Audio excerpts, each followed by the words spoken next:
Hi, and welcome to Mommy's Little Heart channel. I'm Oz, and here we want to give moms the information and connections they need. In this video, we interviewed the founder of Gravida, Morgan Michalowski. Gravida is a company that helps working moms get back to work after they start their new chapter and the ability to go back stronger than before. We'll have a link to Gravida in our bio below, as well as to our Mommy's Little Heart store. If you enjoy this video, please give us a like and also share with others. Also subscribe to our channel so you can be notified when we put out more videos like this in the future. Stick around after the interview for special offers and codes. So let's get directly to the interview with Morgan. Hi, it's so good to be here today. So I'm Morgan. I am a certified nurse midwife, a women's health nurse practitioner, and international board certified lactation consultant. And I have spent 11 years working at large medical institutions in the field of maternal health. I started Gravida when I realized in clinical practice kind of a theme that was happening. I would get these phone calls around 6 to 10 weeks postpartum when, in theory, a lot of our patients were discharged from care. They were supposed to be thriving and, doing mom life on their own, totally fine. And I would get these calls around, how do I pump for work? I feel really emotional leaving my baby. I think I want to quit, but I don't know what to do. And other times it was, I think I have a mood disorder. I thought I was fine, but now I'm at week 10 and I just am having a really hard time adjusting to my new life. And when I had my daughter 2 years ago, I realized that even as a medical provider who, spent 11 years working in this field, that the expectation of postpartum life and that return to work and the reality was vastly different. And so there was this huge gap in terms of information and support.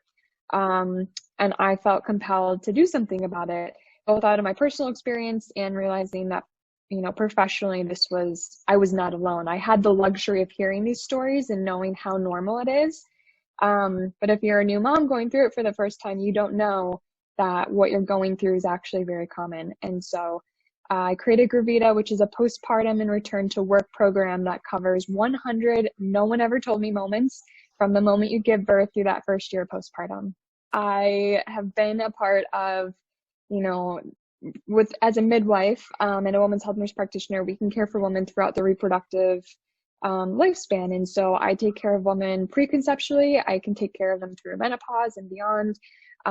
So I've worked with women through a lot of different stages of their reproductive life and throughout a lot of many changes and transitions they go through. I spent the bulk of my time, though, working with expecting moms and postpartum moms, both as a nurse practitioner, and a lactation consultant. That's kind of my bread and butter is that time period.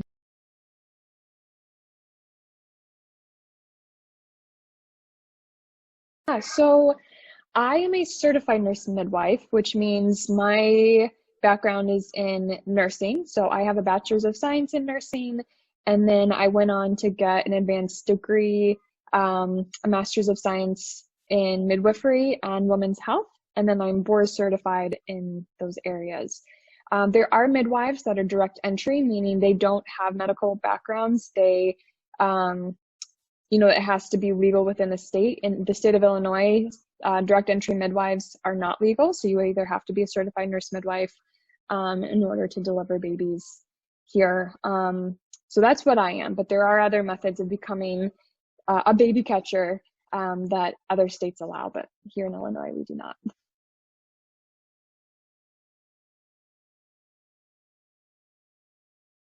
So I put together a few of kind of the top ones that come up.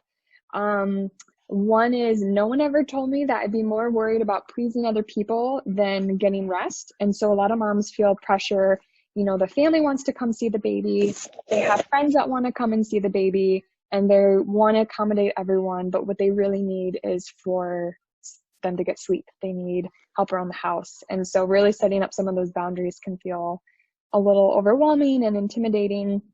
Another one is, no one ever told me I'd be coming home in diapers too. And so when you leave the hospital, your baby's in diapers, you're in diapers. It's a physical adjustment for those first few weeks. that can be surprising, especially if you have a C-section. A lot of women think that, oh, if the baby came out of the belly, then all the other parts of that postpartum recovery are not for me, but you will still be in diapers too. Another one is no one ever talked to me about postpartum depression, even though it's one of the most common complications of pregnancy and is often undiagnosed. And so really just bringing attention to those mood disorders. It's usually after the fact a woman finds out how common it is, but going into it, she can feel like a failure, like she's not doing something right, if she's having, a difficult time adjusting to postpartum recovery in life.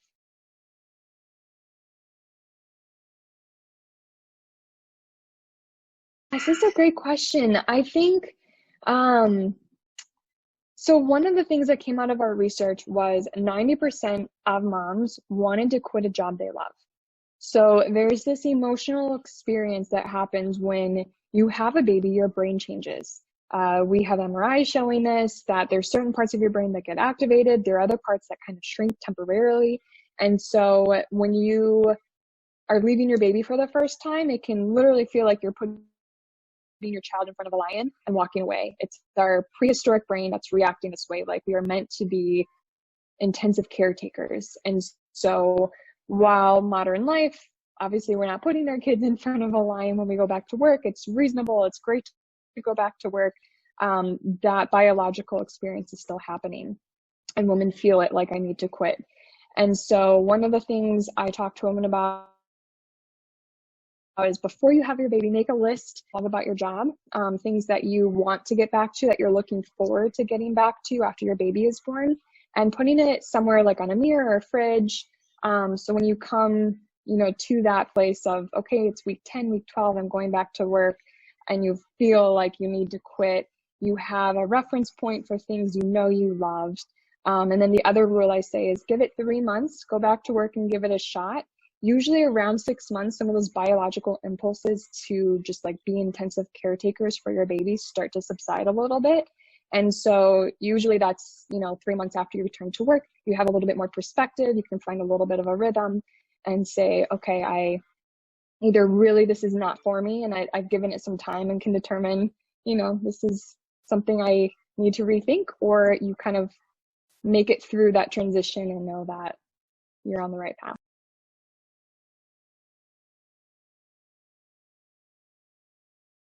Oh, yeah, it's a biological impulse. So that's why I try to normalize it, because if you don't know that you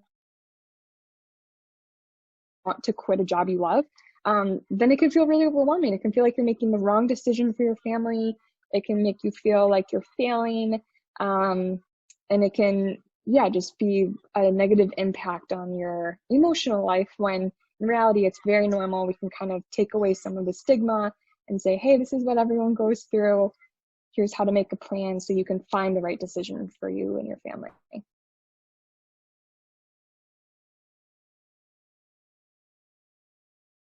Although number one thing I say is, you can't outsmart it. I have heard over and over again, I knew all the signs of postpartum depression. I'm a smart person. I know the risk factors. I did everything I could to prevent it, and yet here I am.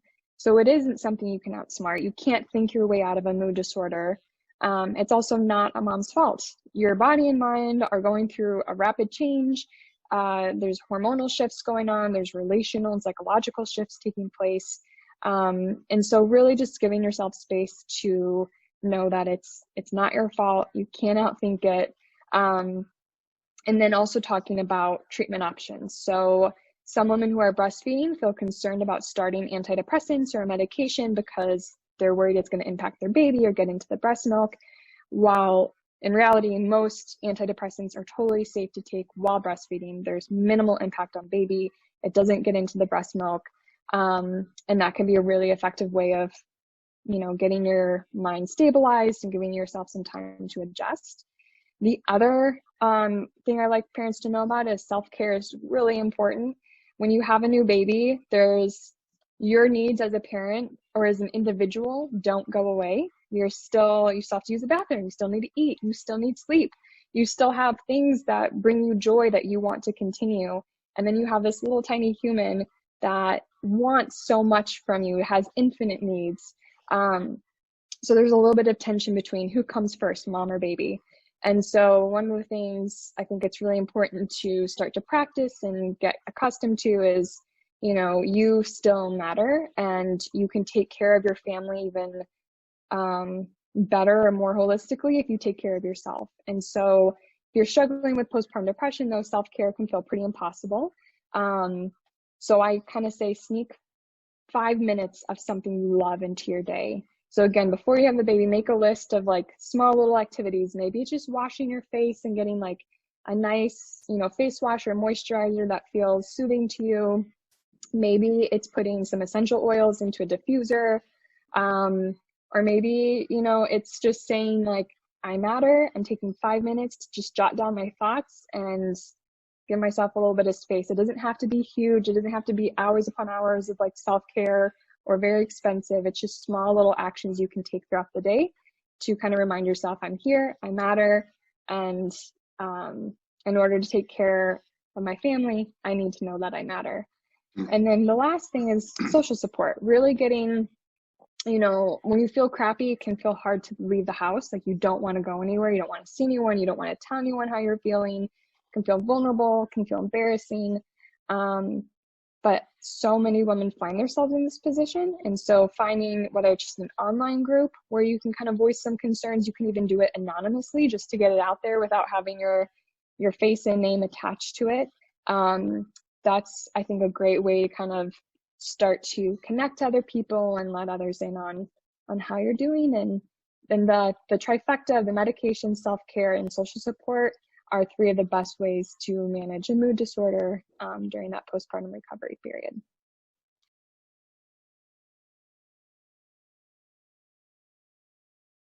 Yeah, I think that is such a common thought though. Like, I don't even have 5 minutes. And so it is just thinking about where are those 5 minutes? Is it just asking my partner before they go to work, can you take the baby out of the house for 5 minutes so I can just have a quiet space?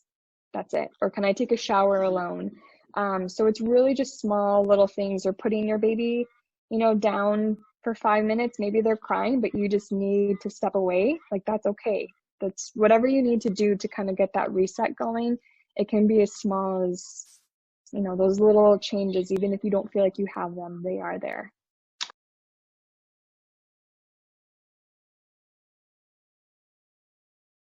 Well, I wish it was as much of a choice as I can take this much time, but here in America, only 14% of non-governmental workers are covered under FMLA, which is the Federal Maternity Leave Act.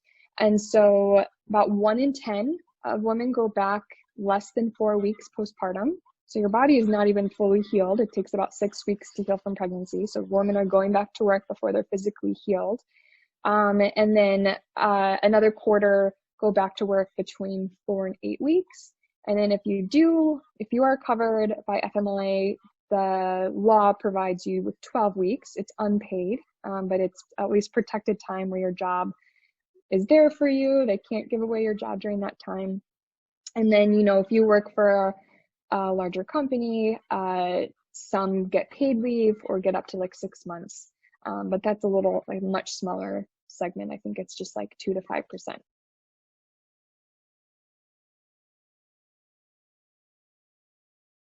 So important. It's also one of the hardest things to do.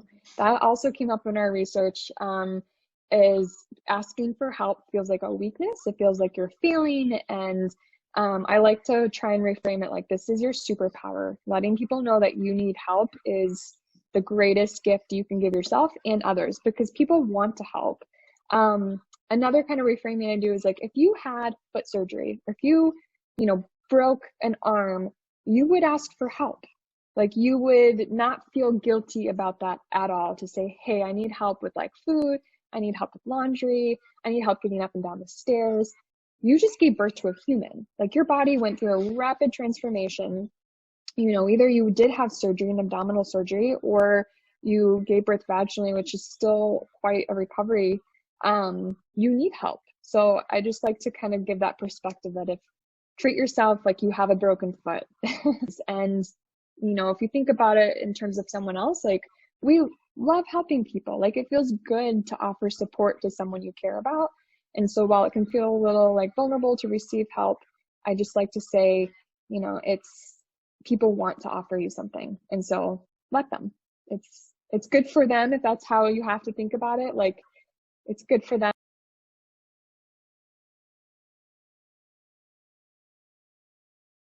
Break this up into two categories. One is emotional and the other is logistical.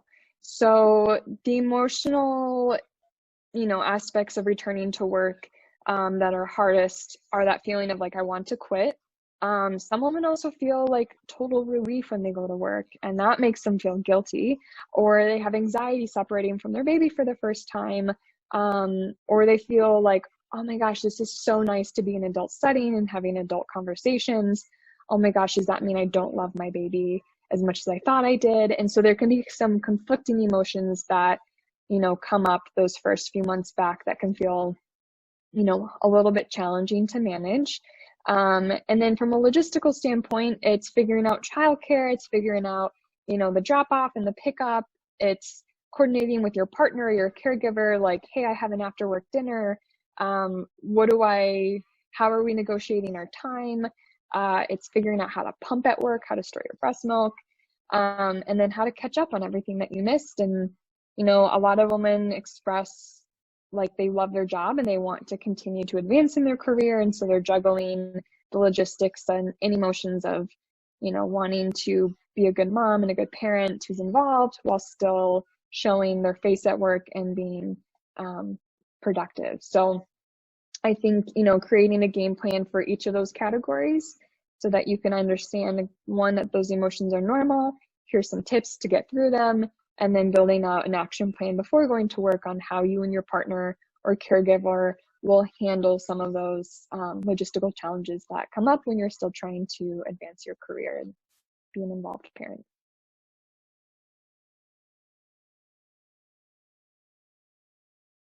Oh, so maternal instinct really is a fallacy, and it's a very pressured um, comment to kind of leave. Like, we've culturally adopted this worldview that, like, if you are a mom and you've had a baby, like, you know, you have that maternal instinct, you know exactly what to do. The reality is we don't. Like, we've never done it before. So you might have the reflex, like biologically, things are changing in your body, in your brain. So you have a reflex, like if you hear a crying baby, you'll want to go pick up that baby and do something about it. But understanding what to do, what your baby needs, how to change a diaper, how to swaddle, that takes time. It's a learning curve. It's a new learned skill. And so to take the pressure off, you know, I just want women to know that it takes time. It's an experiment. Like, when we get to know another new human, we don't expect to know and understand how they work, how they communicate right out the gate. It takes time. Your baby is the same way. You're learning what their needs are, how they communicate, what kind of temperament they have, what soothes them, how to feed them. And so that takes time. So it's a learning curve, and it's a normal learning curve. And I hope that kind of understanding takes away some of the pressure to be like the perfect parent, right? When your baby lands on your chest.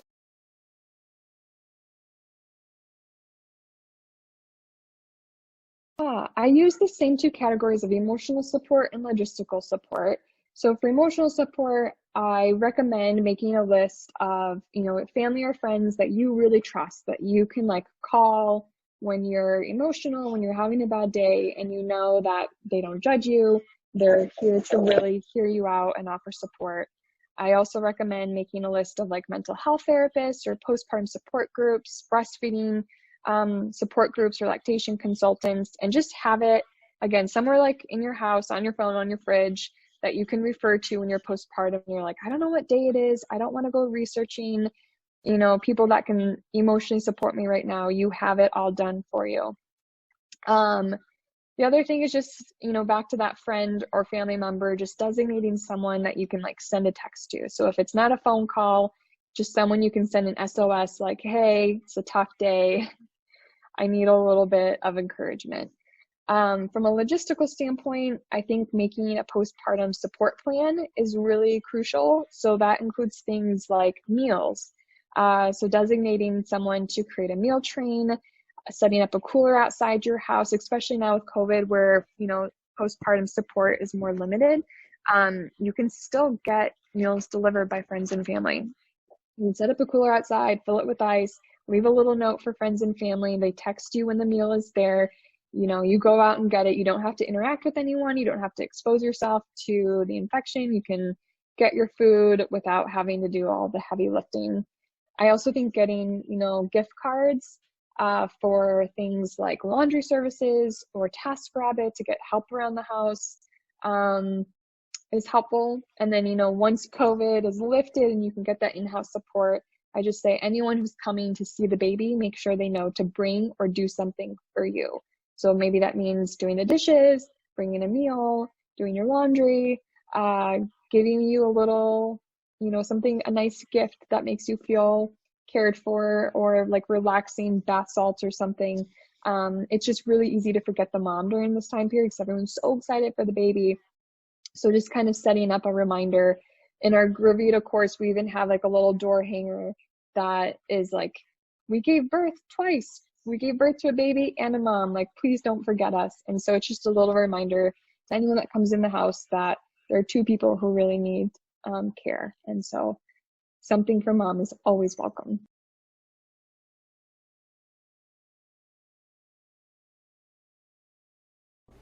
Once again, you will find the link to Gravida in our bio, as well as a link to our Mommy's Little Heart store. Check out our Mommy Time collection, and you'll see our selection of facial scrubs, soaps, lotions, and massagers that you can use during your Mommy Time. Now, we love to hear from you, so please leave us a comment below. Now, we are also offering a 30% discount to our viewers on our Bambini Baby Shower Starter gift sets. These are the 16-piece sets and up with the code BAMBINI30. You can like us on Facebook and follow us on Instagram, Twitter, Pinterest, Tumblr, and We Heart It. Thank you for watching, and we hope to hear from you soon.